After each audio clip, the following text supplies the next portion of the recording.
Assalamualaikum warahmatullahi wabarakatuh.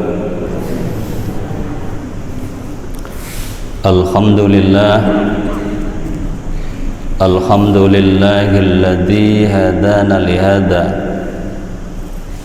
wa ma kunna linahtadiya laula an hadanallah. Ashhadu an la ilaha illallah wahdahu la syarika lah wa ashhadu anna Muhammadan abduhu wa rasuluh. Allahumma salli wa sallim wa barik ala Muhammad wa ala alihi wa ashabihi ajmain. Amma ba'd. Ma'asyiral muslimin rahimakumullah. Puji syukur kehadirat Allah Subhanahu wa taala kita haturkan karena pada kesempatan pagi hari ini alhamdulillah oleh Allah masih diberi kesempatan oleh Allah untuk mengabdi kepada Allah. Mudah-mudahan pengabdian kepada Allah pada hari ini diterima Allah sebagai amal hasanah kita, Allahumma amin. Karena masih banyak orang yang pada hari ini tidak bisa, dan bahkan beberapa hari yang lalu masih bisa, sekarang sudah tiada. Begitu banyak saudara-saudara kita yang telah kembali kepada Allah karena dengan alasan penyakit COVID dan sebagainya. Oleh karena itu maka kita patut bersyukur kepada Allah masih diberi kesempatan sehingga hari ini kita masih bisa bertemu. Rahmat dan salam mudah-mudahan selalu terlimpahkan kepada junjungan kita Nabi Agung Muhammad sallallahu alaihi wasallam di qaulina Allahumma shalli wa sallim wa barik alaihi wa ala alihi. Mudah-mudahan kita semua sebagai pengikut Nabi Muhammad mendapat syafaat di yaumil qiyamah. Allahumma amin. Ma'asyiral muslimin, hadirin hadirat yang dimuliakan Allah. Pada kajian pagi hari ini, istilahnya sekarang itu ngaji tipis-tipis gitu ya, waktunya kurang lebih 10 menit karena alasan prokes. Oleh karena itu maka mari kita kaji masalah kurban, sejarahnya seperti apa. Kurban itu juga disebut udhiyah itu ya. Dari sisi bahasa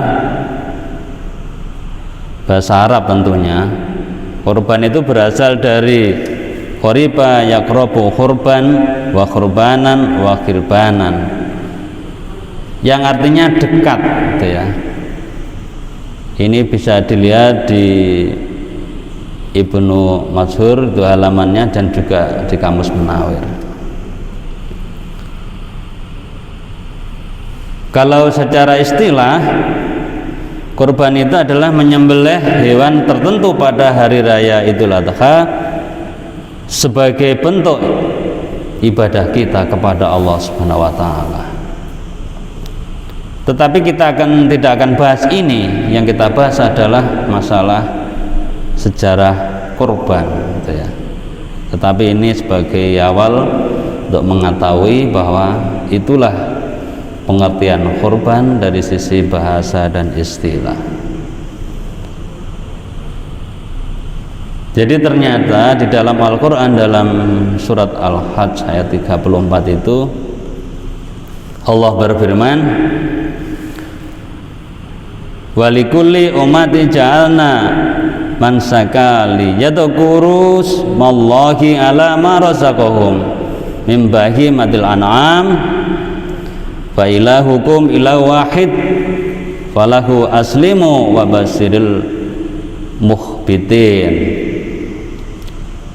Walikuli umat jalna maskan dan seterusnya itu ternyata dari tiap-tiap umat gitu ya, tiap-tiap umat itu oleh Allah telah disyariatkan untuk menyembelih kurban. Berarti kalau seperti ini mulai zaman Nabi Adam sampai Nabi yang terakhir Nabi Muhammad, masing-masing para rasul, para nabi itu adalah ada syariat berkorban. Jadi tidak hanya kita sebagai umat Muhammad, ternyata Nabi Adam alaihissalam itu sudah mulai berkorban. Tapi seperti apa korbannya? Nah ini, mari kita tengok ini ya. Ini dalam surat Al-Maidah ayat 27, ini adalah menjelaskan bagaimana korban pada zaman Nabi Adam itu. A'udzubillahi minasyaitonir rajim. Bismillahirrahmanirrahim. Watlu alaihim naba abna adama bil haq id qaraba qurbanan fatukubbila min ahadihima walam yutaqabbal minal akhir qala la aqtulanak qala innama yataqabbalullahu minal muttaqin.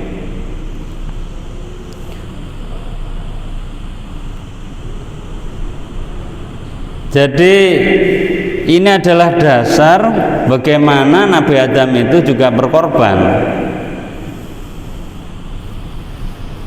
Setelah saya buka-buka di tafsir, karena ini penjelasannya sangat luas,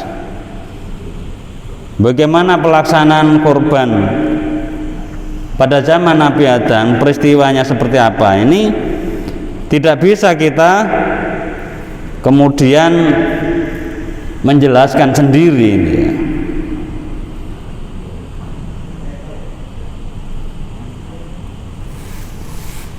Ayat 27 itu ya. Jadi di tafsir Ibnu Katsir itu menjelaskan tentang watlu alaihim naba'a adama bil haq gitu ya.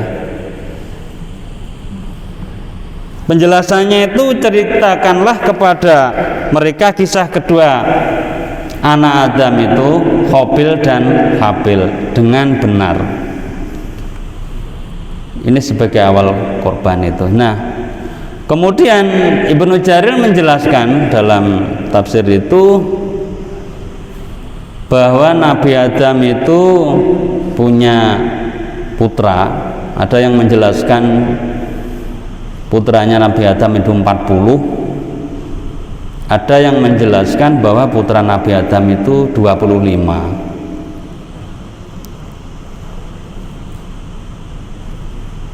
Dalam penjelasannya bahwa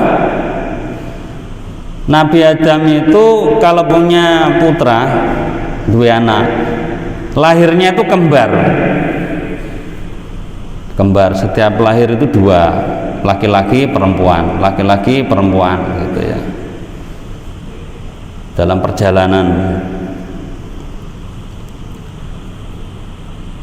Lah, kemudian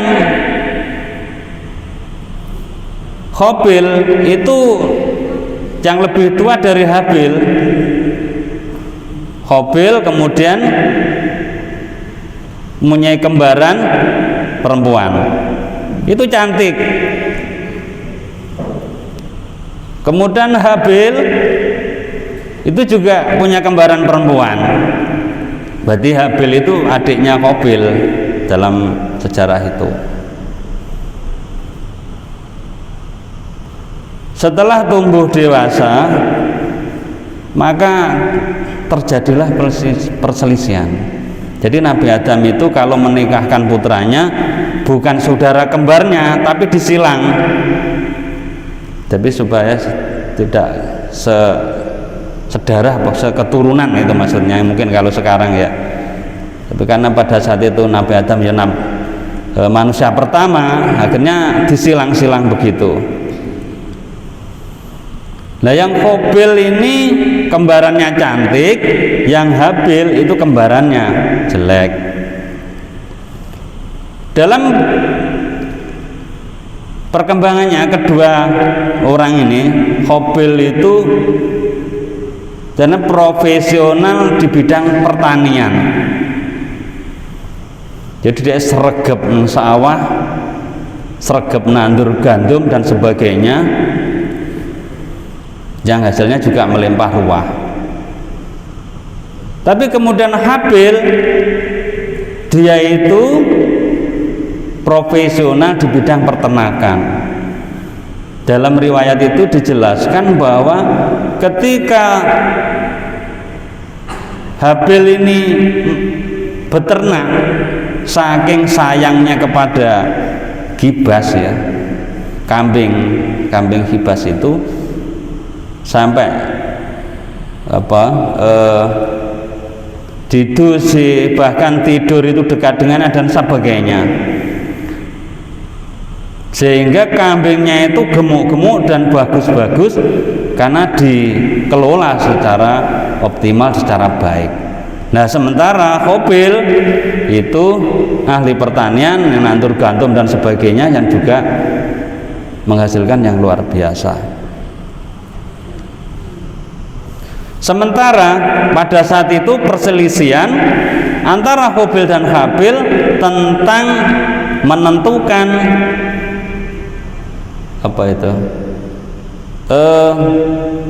istri yang akan dinikahi. Karena disilang, Qabilnya itu tidak mau dengan kembarannya Habil, tetapi Nabi Adam sudah menetapkan bahwa Habil itu disilang dengan kembarannya Qabil. Terjadilah perselisihan yang luar biasa di sini, sampai Habil mengancam, aku pasti membunuhmu, gitu ya, sampai mengancam, ancam-ancaman, yang kemudian pada saat itu Nabi Adam diperintahkan Allah bahwa Allah menyampaikan Nabi Adam bahwa Allah itu punya rumah di dunia ini, yang Nabi Adam diperintahkan untuk mendekati rumah. Apa itu rumah? Yaitu tonggak Baitullah itu. Jadi situ sudah ada. Kemudian Nabi Adam minta pertolongan kepada langit, tolong anak-anak saya dijaga, langit tidak mau. Kemudian Nabi Adam meminta pertolongan kepada bumi, wahai bumi, tolong jagalah anak-anak saya. Ternyata bumi juga tidak mau. Akhirnya yang lebih besar itu Qabil diserahkan kepada Qabil. Nah ini kesempatan maunya Qabil. Ini kesempatan untuk membunuh adik saya Habil, karena ini saya tidak terima itu ya. Jadi perselisihan tentang perjodohan ya. Perjalanan manusia ke zamane semono nggih pun wonten niku ngoten. Ini harus kita pahami itu ya. Harus kita pahami. Jadi setelah tahta harta wanita ini memang sejak zaman Nabi Adam ini sudah diperselisihkan karena alasan karena mencintai dan sebagainya. Ini yang harus juga menjadi perhatian bagi kita, baik kaum Adam maupun kaum Hawa. Dalam kisah berikutnya, akhirnya Nabi Adam karena perselisihan antara Qabil dan Habil ini, maka diperintahkan untuk kurban. Kemudian si Qabil itu kurban karena dia pertanian dengan gandum. Nah kemudian si Habil itu korban memilih ternaknya yang terbaik, kemudian untuk korban gibas itu.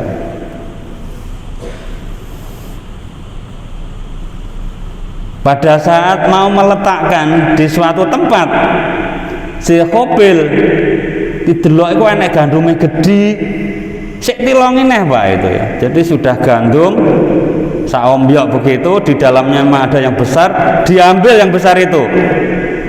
Ya dasar memang pelit itu ya. Si Qabil itu memang dalam sejarah manusia seperti itu. Tapi yang Habilnya dipilihkan yang terbaik, yang kemudian diletakkan di satu tempat.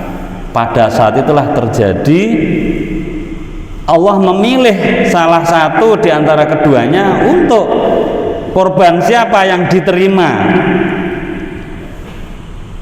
Ternyata yang diterima itu adalah korbannya si Habil. Jadi pada saat itu seperti dilahap api itu kemudian lenyap. Lah yang miliknya Qabil ini tidak, makanan ternak itu. Makanya di dalam ayat ini, dalam ayat terakhir ini ya, innama yataqabbalullahu minal muttaqin. Sesungguhnya Allah hanya menerima korban dari orang-orang yang bertakwa.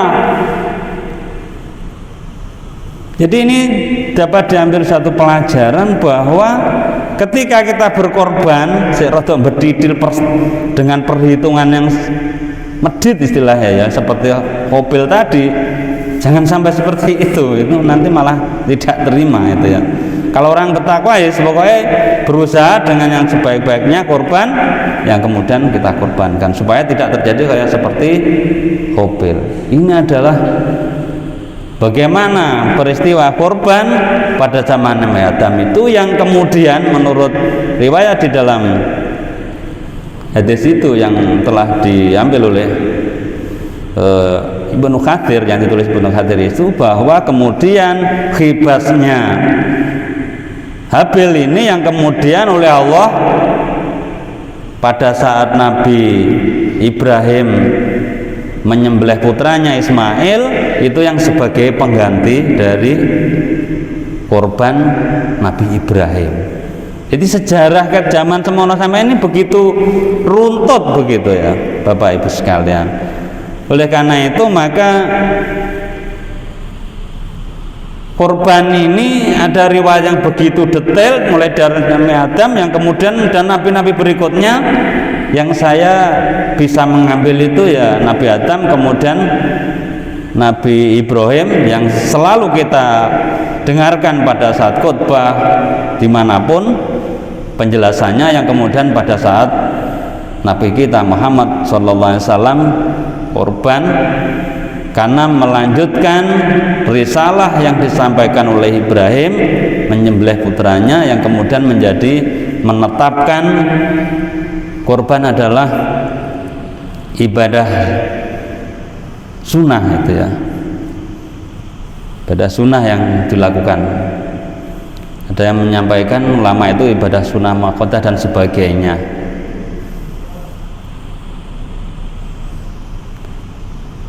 Ini kalau Nabi Ibrahim ini saya kira ini sudah mengenal semua. Waktunya nanti tidak cukup ini ya, kita lewati saja. Nah, ketika Nabi Muhammad ya, ini langsung aja Nabi Ibrahim tentu kita sudah sering memahami. Nabi Muhammad SAW itu dalam satu riwayat bahwa Rasulullah SAW itu pernah korban itu 100 onta itu ya. 100 onta itu kalau dihitung satu onta itu 35 juta. Beng 100 pinten Pak? Pinten miliar ini kumpulan nggih. Sebagai kadang nggih jenengan hitung dhewe.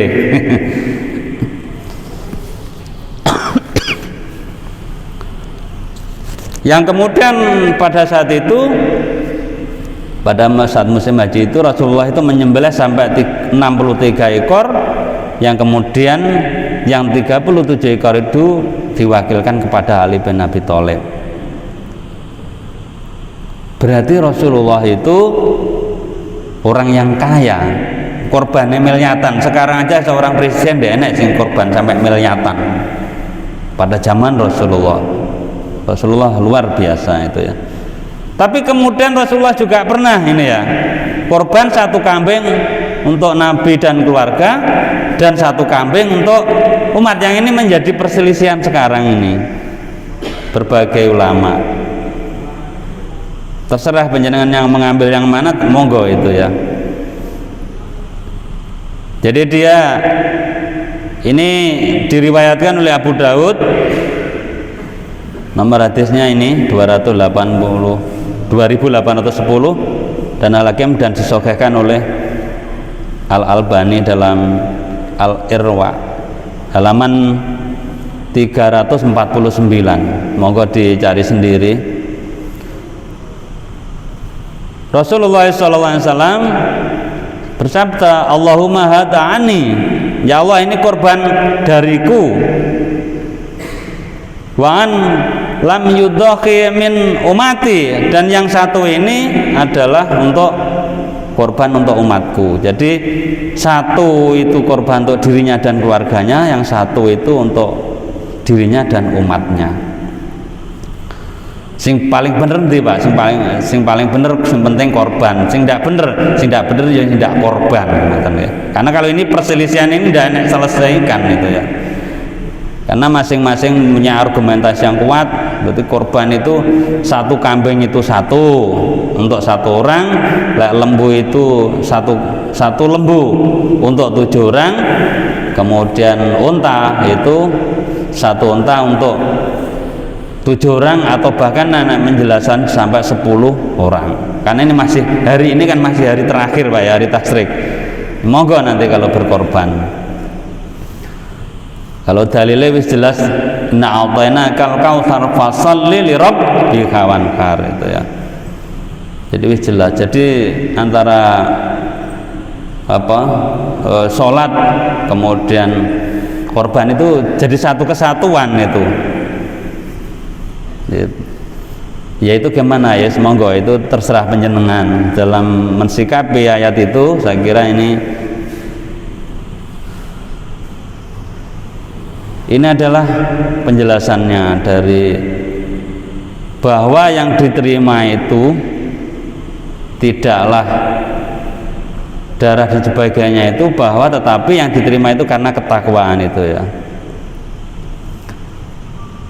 Jadi orang yang berkorban itu yang diterima ini karena ketakwaan. Dari mulai Habil tadi juga begitu, karena ketakwaannya, bukan karena apa-apa, dan berserah dirinya kepada Allah, mendekat dalam hal ini. Jadi mendekatkan diri kepada Allah, dan tentu korban itu karena dibagian kepada fakir miskin, lebih dekat pada fakir miskin.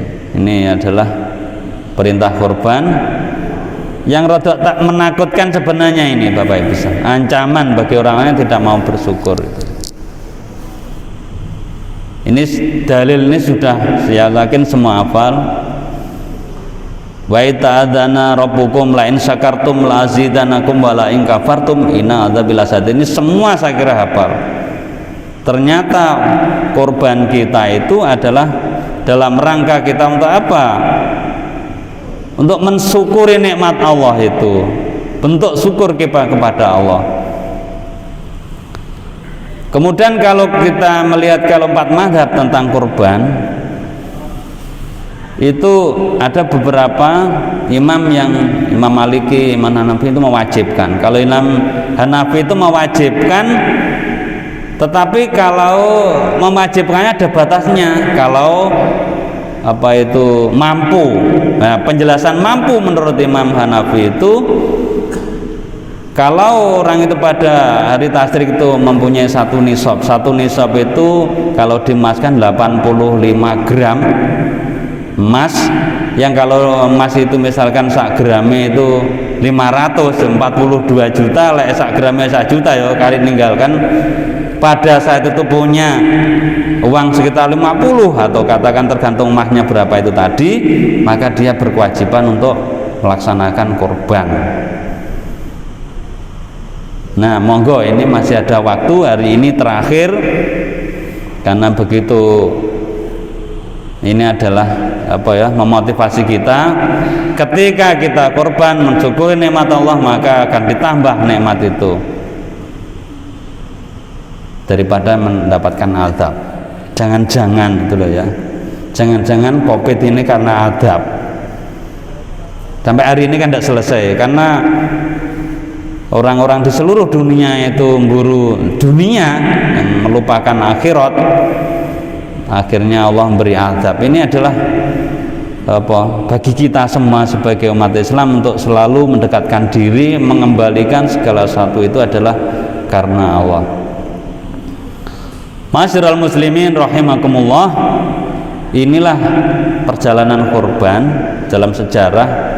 Saya kira ini hanya 3 poin, yaitu pada saat zaman Nabi Adam, Ibrahim, dan juga Muhammad.